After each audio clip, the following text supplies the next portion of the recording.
G'day, Phil Britton here from TEMA, the Institute of Martial Arts. And I'm Graham McDonald. As always, we're here to give you great sound advice, tips, tools and strategies on how you can take your business to the next level.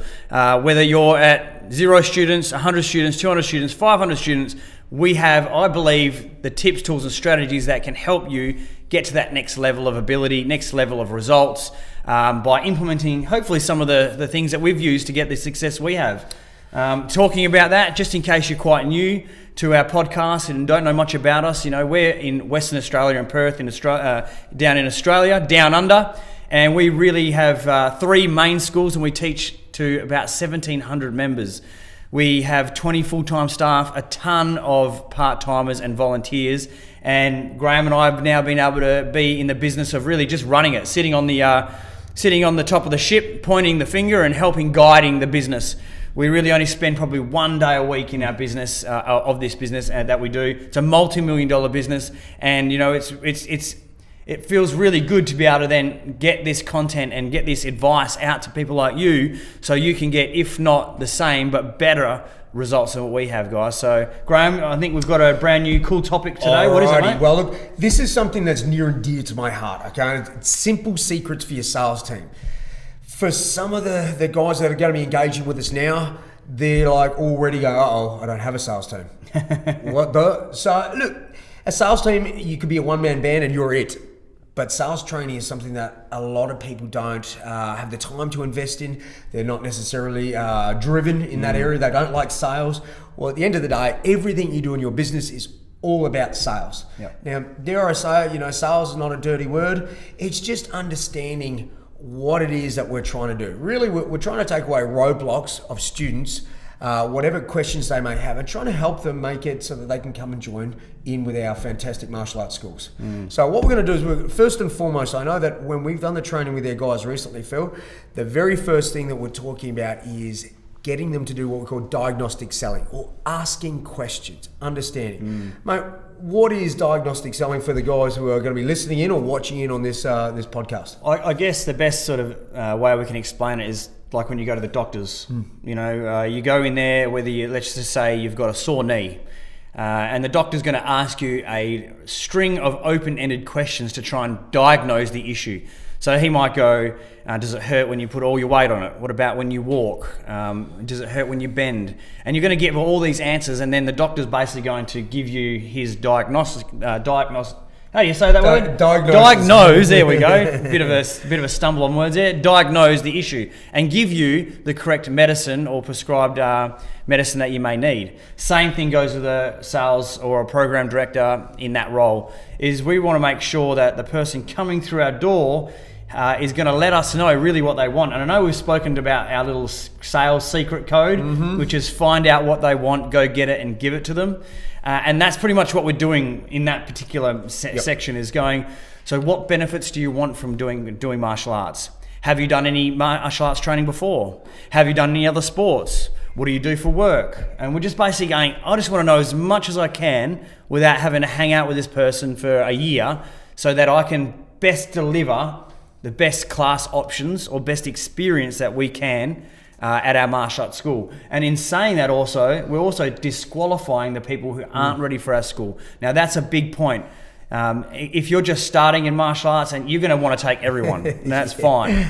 But as you get further on, you'll realize sometimes people join and they're just not the right fit. They're not the right type of person, for whatever reason that may be.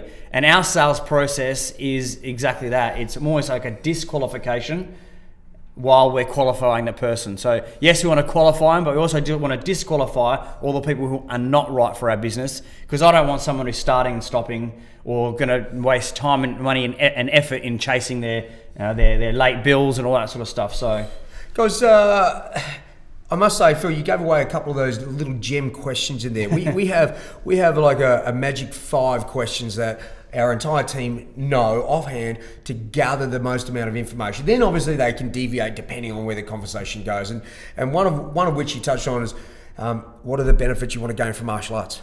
Bang, straight up. That is probably one of the most important things to ask, because I know in the early days of sales or being that program director, I used to think I knew what the person wanted. They want this. And to be honest with you, I couldn't be further from the truth. Yeah. So it's really important to make sure that you are listening to their needs and being able to, as you said, mate, prescribe the right course of action. Someone may want to fight. Someone may want to just do self-defense. They've got low self-esteem, whatever that may be. So ask those questions. That is vitally important. Again, moving sort of from there though, you got some great questions. That could be on the phone. It could be face-to-face. Yeah. We talk another thing, another little tip and strategy here, a little bit of a secret. It's called the chameleon effect. Now, to touch on that, this is all about, well, if you think about a chameleon, they match their environment very, very well. As a salesperson, you need to match the particular client that you're dealing with. Now, this can be a challenge if you're dealing with multiple personalities, not in the same person, but multiple personalities in the same room. Yeah. So, for example, dad who may be a very reserved person or a fact-finding personality. Mum may be shy and quiet. It could be the opposite way around. Their kids are a bit of a live wire. So how do you swap between those personalities so that everyone is engaged and you don't have just one paintbrush to, I guess, mark them all? So I know we've got mirror and match and body language. Phil, what does that mean? Yeah, look, it's basically building rapport. And it's exactly, if you're doing fantastic classes, you should be teaching that in your structure program. Is mirroring is standing out in front of a person and almost mirroring exactly the same position. So if you're watching the podcast today, you'll notice that I'm pretty much mirroring Graham. I've got my arm up on the wall, and he doesn't really know that I'm doing it, but I'm building rapport, and he doesn't even really know this yet.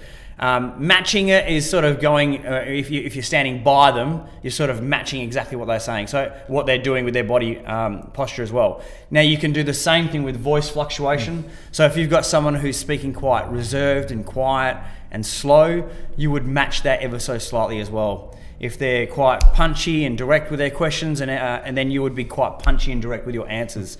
And basically, at the end of the day, it comes down to people want to do business with people they know, like, and trust.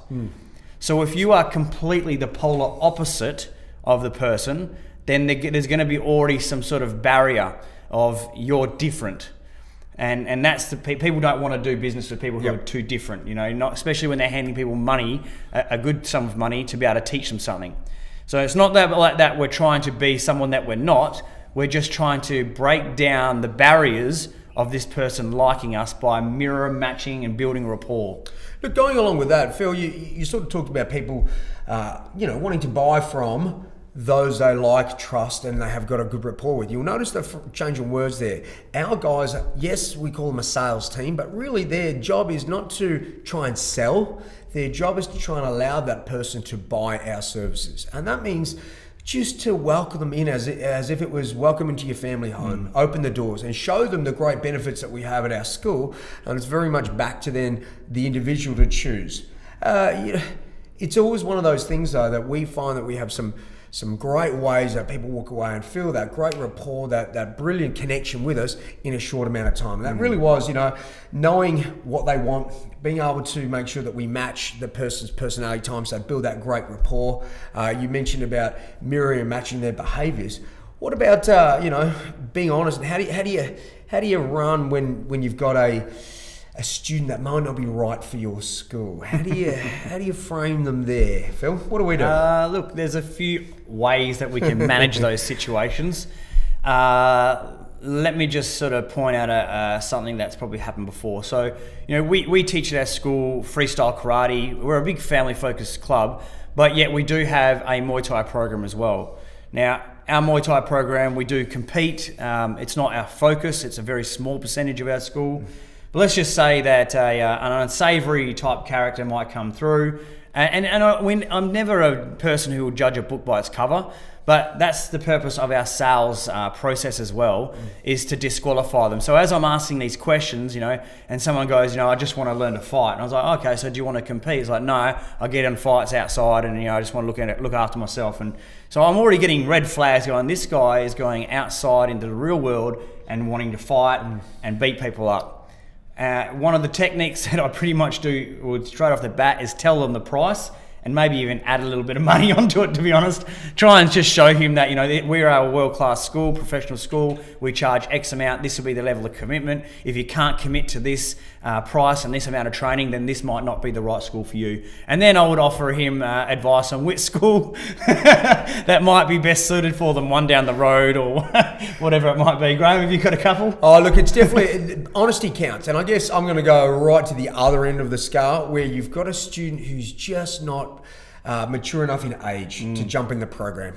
So what we talk about is there are parents that want their kids maybe 3 or 4 to start martial arts. We take some of those kids in our school and we're straight up honest and go, look, the kid is 3 years old, but they're not ready yet. They're not ready for the program, maybe in 6 months' time. And to be honest with you, people really respond well to that honesty over trying to convert and get a sale. And once they're in the program, realize it's not for them.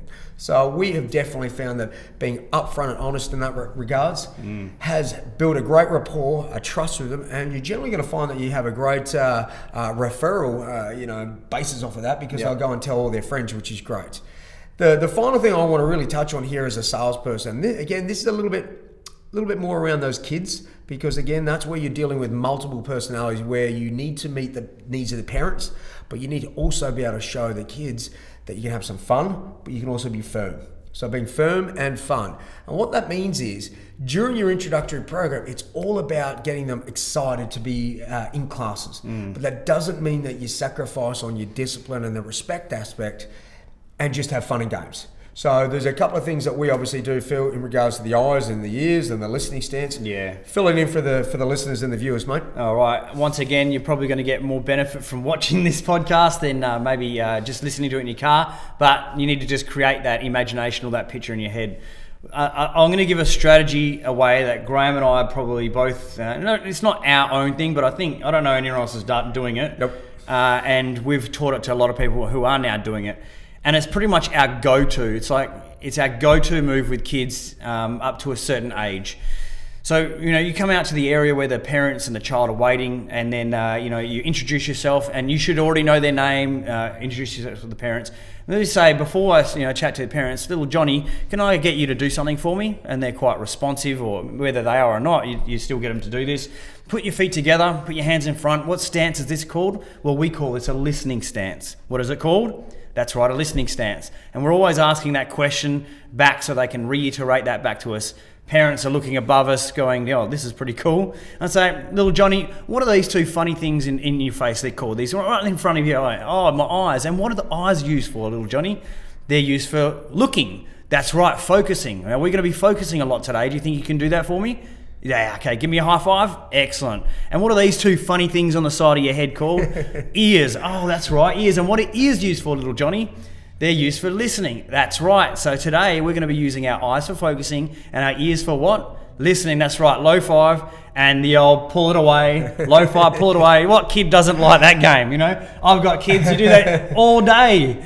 Low 5, pull it away. Eventually you got to give it to them and make a big deal out of it, and then come back up to the parents and say, look, guys, today we'll be going on a bit of a tour showing you about our school and what it takes to be a member here. A lot of the stuff we do focus on is character development and listening skills, and that's what I'm going to do with your child today. And then the next tip would be, as you're going through your introductory lesson, is make sure the child is always in that listening stance. The parents are just going to go, what magic powers have you got?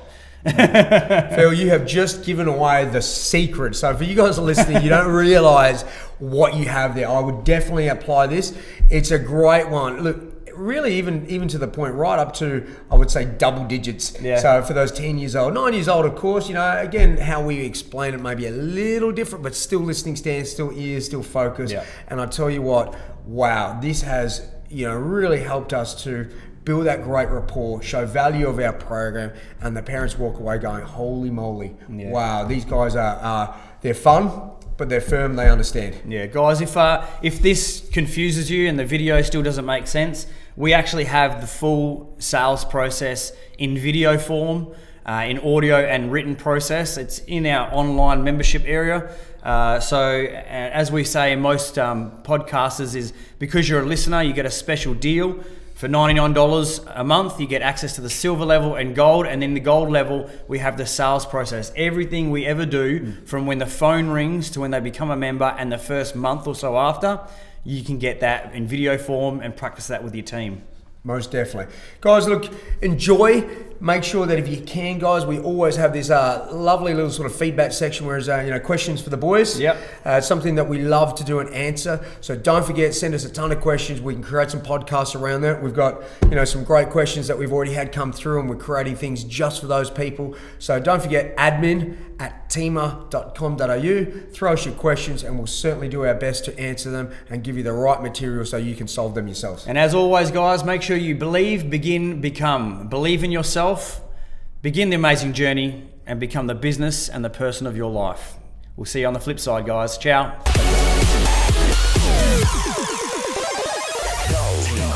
Innovating the martial arts industry.